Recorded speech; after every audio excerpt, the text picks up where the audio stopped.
ICC T20 world cup में पाक भारत टाकरे की post पर नया तनाज़ा खड़ा हो गया। गुज़श्ता रोज़ ICC वर्ल्ड कप 2024 के शेड्यूल से कबल ब्रॉडकास्टर ने पोस्ट शेयर की, जिसके बाद नई बेस चिढ़ गई।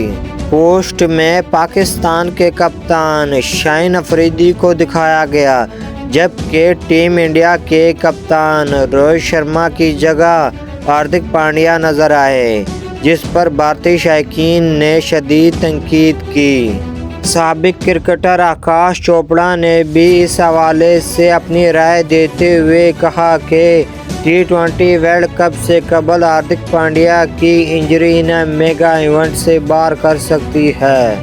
इन्होंने कहा कि मुझे ऐसा नहीं लगता कि मेगा इवेंट में हार्दिक पांड्या बतौर कप्तान टीम के साथ हो, क्योंकि वो फिटनेस मसाइल से गुजर रहे हैं, जबकि अफगानिस्तान के खिलाफ T20 सीरीज से भी बाहर है। आकाश चोपड़ा ने कहा कि मेगा इवेंट में हिंदुस्तान की क़यादत रोहित शर्मा को दी जाएगी। इससे कबल इंडिया प्रीमियर लीग IPL में 5 बार टाइटल जीतने वाली टीम मुंबई इंडियंस की क़यादत के लिए भी हार्दिक पांड्या और रोहित शर्मा में सख्त मुकाबला देखने में आया था।